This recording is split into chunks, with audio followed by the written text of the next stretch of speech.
문학은 잘 아시는 것처럼 언어 예술입니다.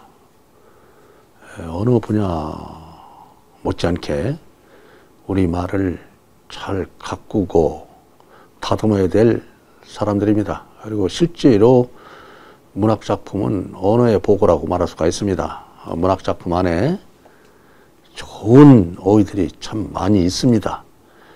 이것을 우리 현역들은 또 특히 저희들보다 후배 세대들은 더더욱 갈고 다듬고 매만져서 우리말을 세세대대로 빛내줘야 한다고 생각을 합니다.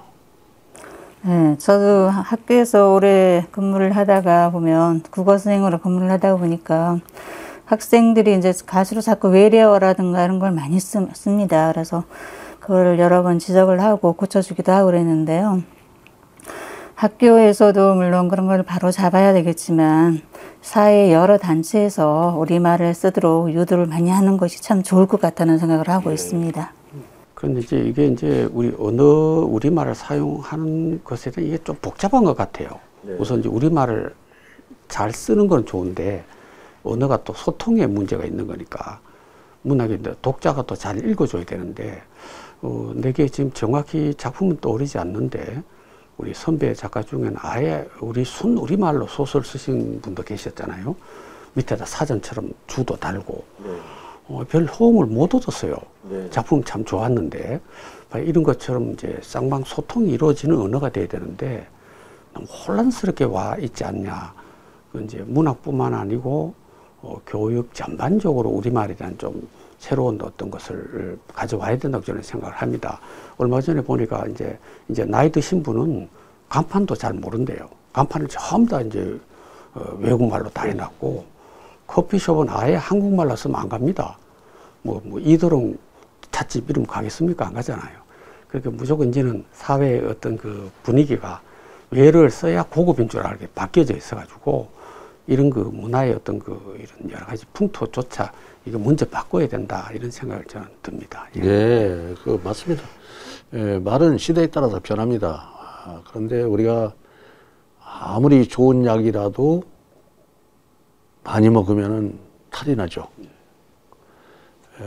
또 약이라고 하는 것은 좋게 하자고 쓰는 물질인데 이것이 잘못 쓰면은 보약이 되고 그것이 또 뒤집어서 독약이 될 수도 있는 양면성이 있습니다. 또 언어라고 하는 것은 시대적으로 변하는 거니까 어쩔 수 없다 손 쳐도 우리 그 문인들은 언어를 잘 골라 써야 됩니다. 어느 누구보다도 글에 대한 책임을 져야 될 사람들이라고 저는 생각을 합니다. 일찍이 홍명희 선생의 그 임꺽정 같은 작품을 보면은 그야말로 신선한 우리 말이 참 많이 나옵니다. 저도 그런 소설을 통해서 많이 배웠고 또 그 이후에 말하자면 우리와 동시대의 작가로서 박경리 선생의 토지라든가 또 우리하고 거의 동년배였지만 그 일찍 유명을 달리하신 그 혼불의 작가 이런 분들을 보면은 최명희 작가 이런 분들의 작품을 보면은 참 우리가 몰랐던 평상시 잘 안 쓰던 그렇지만 사전 속에는 살아있는 그런 단어들을 잘 호출하고 소환해서 적재적소에 이제 구사함으로써 문학적 성과를 크게 거뒀다고 생각을 합니다. 과거 이문구 선생 이런 분들이 이제 그 소설을 쓸 때 참 토속적인 언어를 많이 구사했습니다만은 이런 노력들은 지속적으로 이루어져야 된다 이렇게 생각을 합니다. 그리고 한 가지는 무분별한 그 예리어 남발 이런 것은 자제를 해야 됩니다.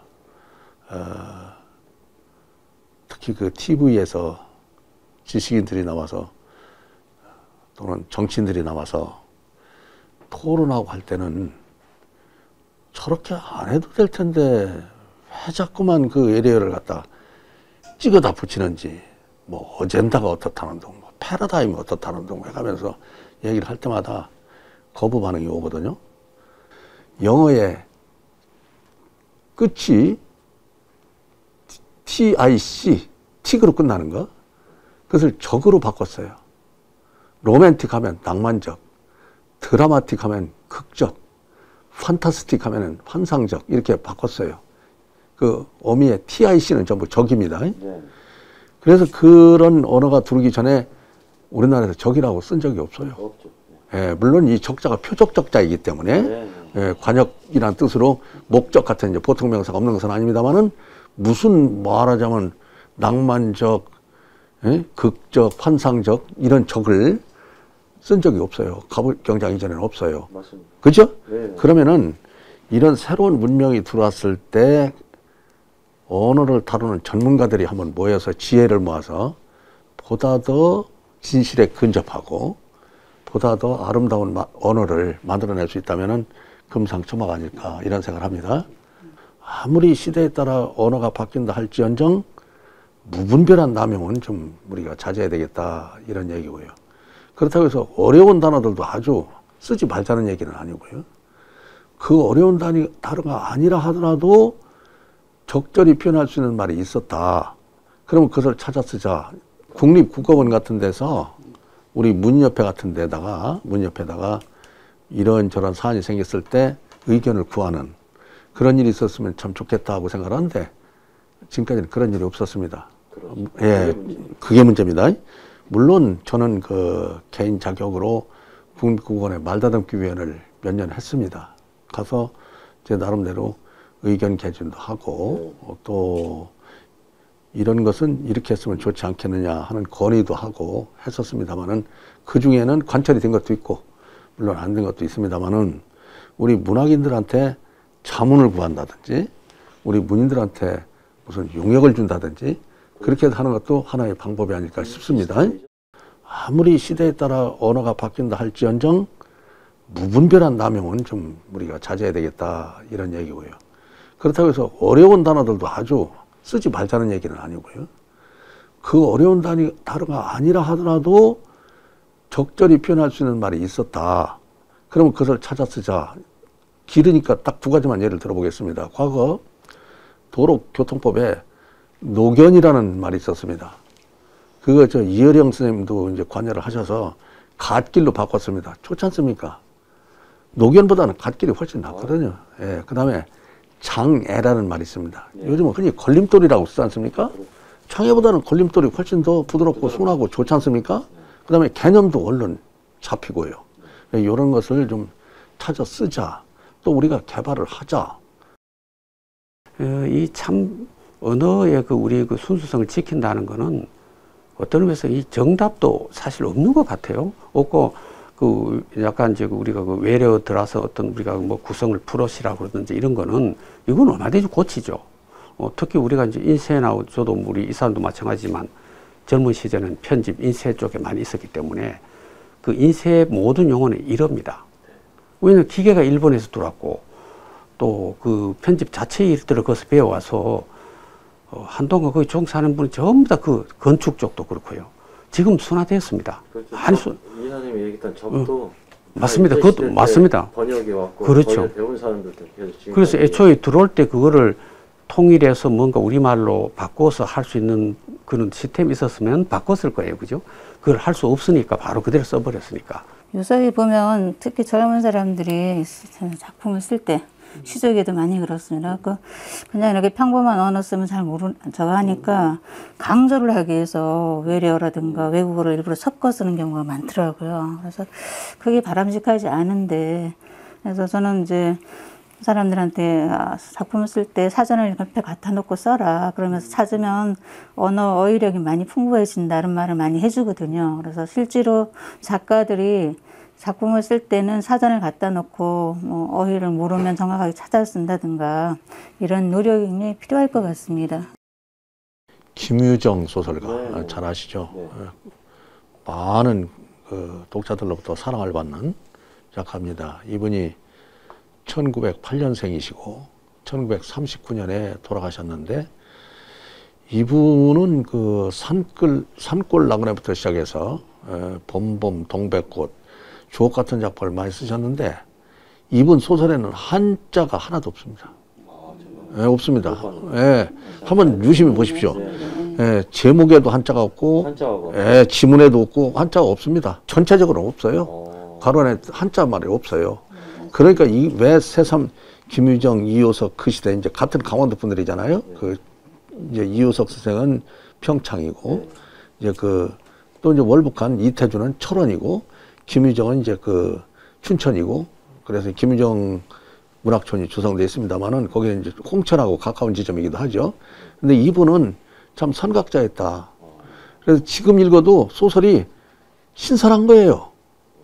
예, 그러니까 한자어라는 게요, 구닥다리 언어가 되는 거예요.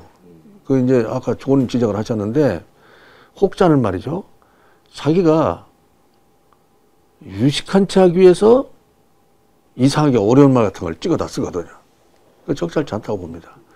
정부에서 쓰는 거 지금 급수로 씁니다만은 공무원들 직급 무슨 뭐 부의사관, 이사관, 서기관, 사무관, 뭐 주사보 이런 것이 다 일제 강점기에 그 생긴 것들 아닙니까? 뭐 총리 대신 내각이라는 말부터가 그러면 이제 그건 어쩔 수 없다 손쳐도 그럼에도 불구하고 우리가 일상적으로 쓰는 어휘들을 잘 골라서 써야 된다 하는 생각이 우리 문인들이 잘하고 있는 부분을 제가 말씀 안 드릴 수가 없어요. 우리 문인들은 참 잘합니다. 어떤 하나만 예를 들어보겠습니다. 저 자신만 하더라도 70년대 초에 문단에 나와서 제목도 한자로 쓰고 제 이름도 한자로 썼습니다. 대부분 그렇습니다. 아마 80년대까지 등단한 문인들은 대부분 그랬습니다. 근데 지금은 그렇지 않습니다. 제목도 한글로 쓰려고 노력을 하고 이름도 한글로 쓰려고 노력을 합니다. 근데 아까 김유정 말씀드렸습니다만은 김유정 작가의 경우는 이름만은 또 한자로 썼어요. 발표할 때. 예, 봄봄 뭐 산골 나그네, 동백꽃, 그 발표할 당시 보면은 작가 이름만 김유정 한자로 박았단 말입니다. 이래서 한글로 쓰려고 하는 노력, 이런 것은 거의 일반화됐다. 그 다음에 80년대부터 이제 세로 쓰기, 뭐 신문도 그렇습니다만 세로 쓰기 하던 것이 가로 쓰기로 다 바뀌었다. 이런 것은 우리 한글과, 우리 언어에 기반한 한글과 또 한글이 표현해내는 우리 언어들을 잘 접목시키는 노력의 일환이었다. 저는 이렇게 평가를 하죠. 지금 뭐 소설뿐만 아니라 시조라든가 시 작품에서도 그렇게 쓴 사람들이 좀 많죠. 그런 시인들이 대체로 굉장히 많고. 그래도 아무래도 현대시보다는 우리 언어가 많이 사용되잖아요. 시조 쪽은. 시조도 이제 우리 언어를 많이 살려쓰려고 노력했죠. 많이. 그래서 그런 점에서는 참 좋은 거고 또 이제 시조가 고유의 우리 전통 시조다 보니까 그렇게 하려고 노력하는 사람이 많습니다. 그런데 요새 젊은 계층이 이제 조금 그런 일이 흐른다는 거 아까 말씀을 드렸지만 대체로는 고운 말, 바른 말 찾아 쓰려고 노력을 하고 있어요. 그러니까 국어에서 좋은 말 그런 거 찾아 쓰는 시인들 많습니다. 그리고 이제 젊은 시조 시인들이 이제 보면은 조금 많이 외래어라든가 영어를 섞어 써서 저 같은 경우는 어떤 심사를 한다든가 그러면 그런 거에서 점수를 안 줍니다. 박하게 합니다. 그래서 이제 우리말 살리기를 우리 스스로가 하고 정화를 스스로가 하려고 노력을 해야 될 것 같습니다. 그래서 앞장서 가는 사람들이 어떤 모범을 보여줘야지만 뒤에 따라오는 사람이 그럴 것 같아서 저도 제 작품을 이제 반성해 보면서 노력을 하고 있습니다. 유사히 제가 조금 느끼는 건데요. 그러니까 젊은 사람들은 이제 외래어나 외국어를 많이 섞어 쓰면서 그러니까 관심을 유도하는 거죠. 그러니까 강하게. 그러니까 외래어를 요새 뭐 외국어 많이 쓰고 젊은 층이 많이 쓰니까 나이 드신 분들은 잘 모르고. 그러니까 젊은 층을 겨냥해서 이제 그런 작품을 쓰는 건데 제가 봤을 때는 결코 바람직하지 않다고 생각하거든요.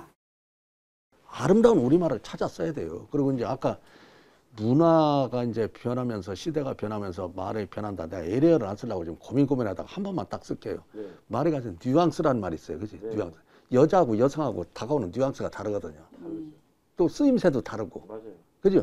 여성 가족부지 여자 가족부는 아니거든. 그죠? 남성 달라요.